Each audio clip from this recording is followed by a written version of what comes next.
Yo soy Hugo Mantilla Trejos, gestor cultural.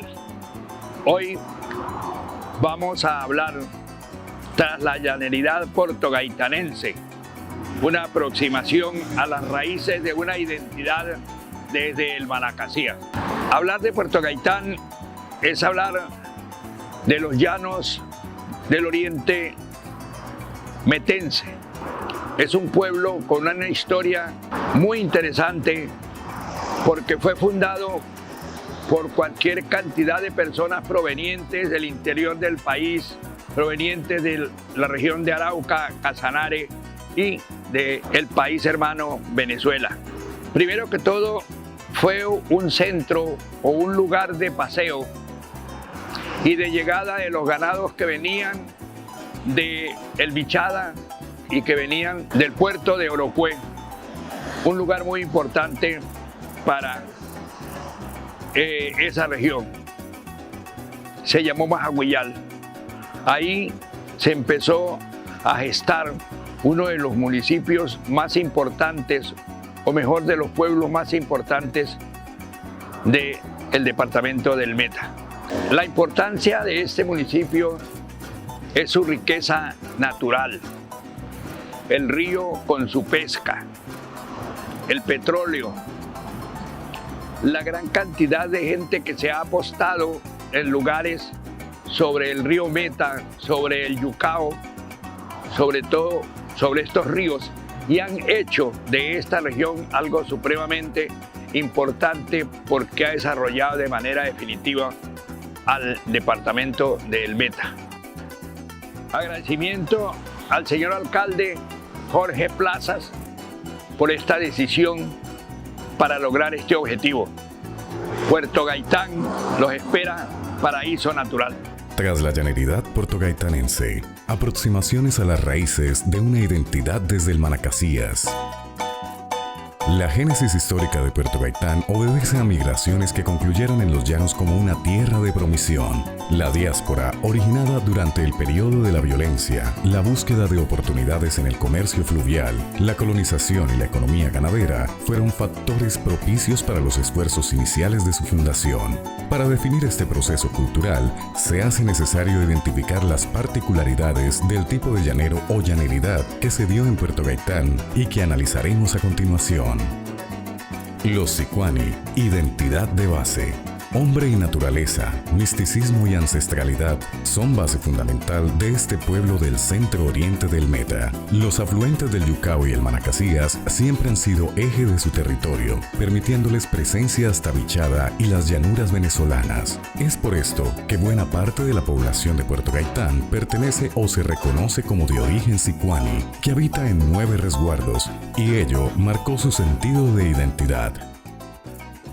Cuando Cubey, Dios hizo el mundo, ya venía todo plasmado en esa sabiduría. Esta es una tradición de muchos años. Yo creo que esto ya venía de una descendencia nuestra, ¿sí? La tierra es colectiva, la tierra del resguardo Guacollo nosotros somos dueños de todos los que nosotros vivimos aquí somos dueños. Aquí nadie puede decir este pedazo es mío. Si yo quiero ir a hacer mi casa donde yo quiera ir a hacerlo, yo voy y lo hago, sin problema de nadie, porque la tierra es de todos nosotros los que nosotros hicimos acá. Nosotros en las vegas del río Meta se ara la tierra, se compone la tierra en el mes de marzo y abril. Esperamos que haya una negación de que el río crezca. En el mes de agosto ya sembramos nosotros lo que es el arroz, caña en el mes de agosto. Y luego cuando ya entra el invierno, ya se saca la cosecha otra vuelta en la vega del río Meta. Esta tradición puede ser que si yo en mi casa hablo en sicuani, ya mi nieta ya está diciendo, ya está aprendiendo. Dice, Papa, café rayo, nerrajurri, deme café, dame tinto. Entonces ellos van aprendiendo eso.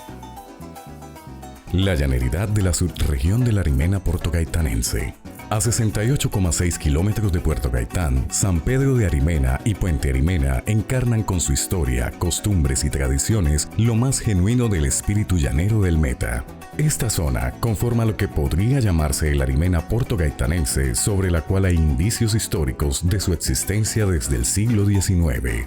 Por esta tradición, cobra validez afirmar que desde allí se gestó un tipo de llanero característico, base de la identidad del criollo portogaitanense actual. Como punto de acceso intermedio entre Meta y Bichada, el Arimena sirvió de marco para un genuino sincretismo cultural entre el indígena y el habitante de la sabana, amalgama étnica que no se dio en otros lugares del Meta con similar intensidad.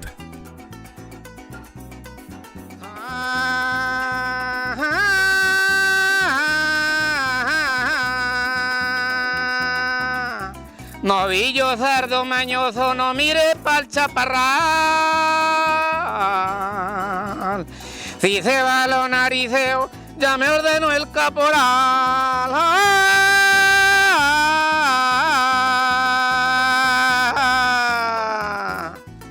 El trabajo de llano es algo que desempeña mucho de nuestra cultura, tiene mucho aprendizaje. Tenemos una riqueza grande en qué mostrar en lo que es todo el manejo del trabajo de llano. No solo el amarrar y tumbar un animal, sino detrás de eso hay mucho que aprender y ver del trabajo de llano. Los cantos, silbo, gritos y japeos, los cantos de cabrestero y cantos de arreo. Es una tradición también que la llevamos siempre en toda esta rutina del trabajo, cantos de vela, las tonadas de ordeño. Todo esto es una recopilación que está hecha dentro de nuestra cultura llanera. Había un caporal de sabana.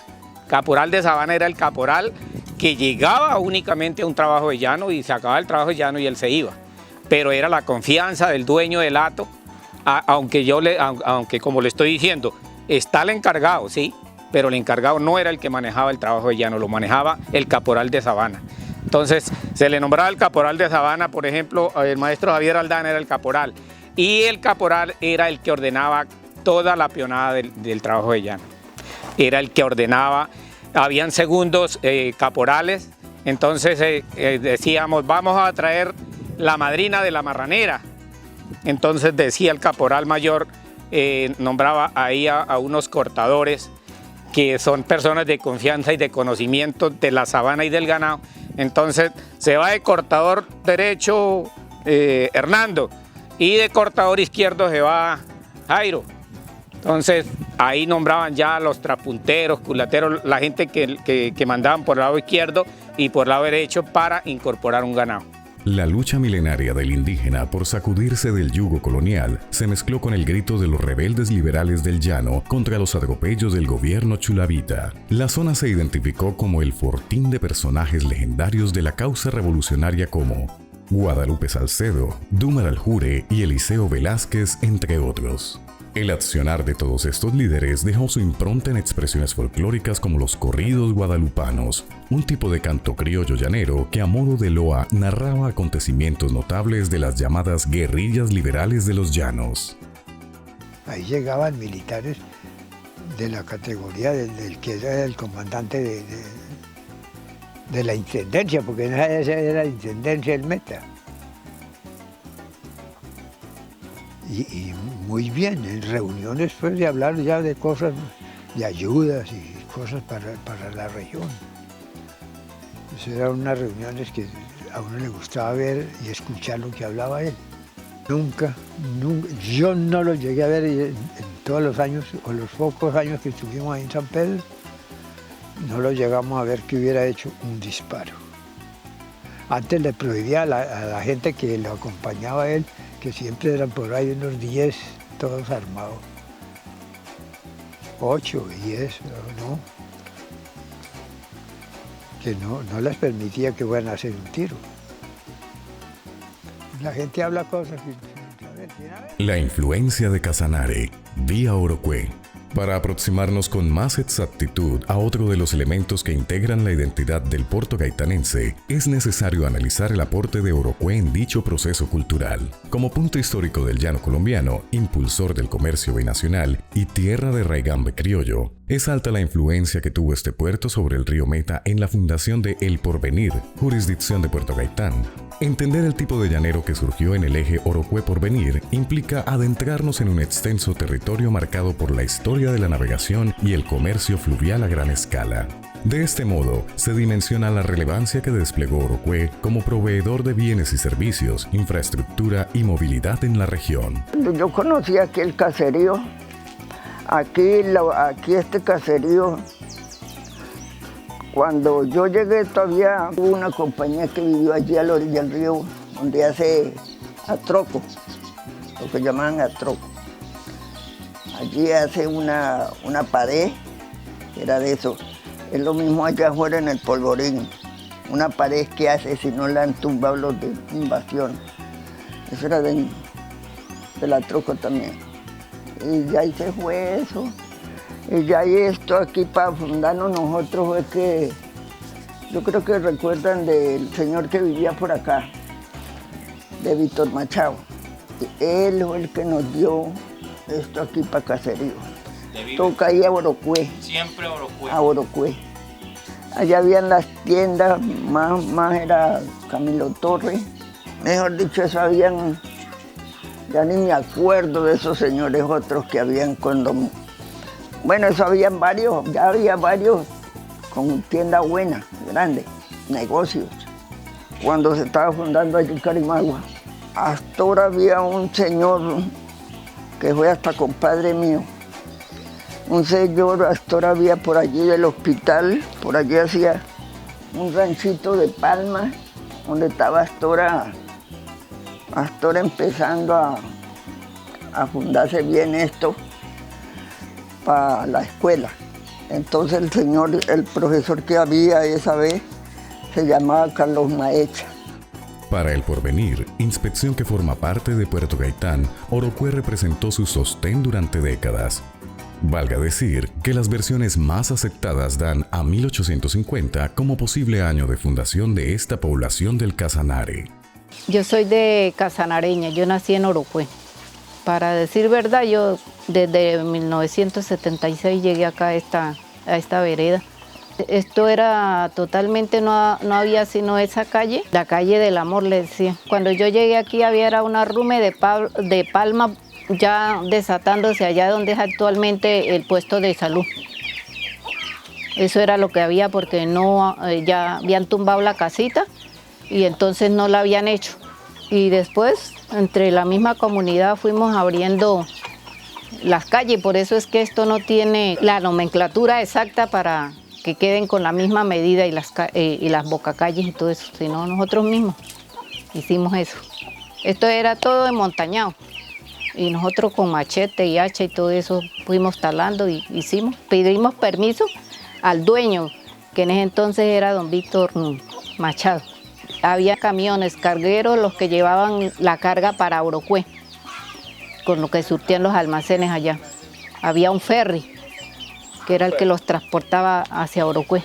Empezó a llegar gente acá también de otros lados, de Orocué, y colocaron comercio.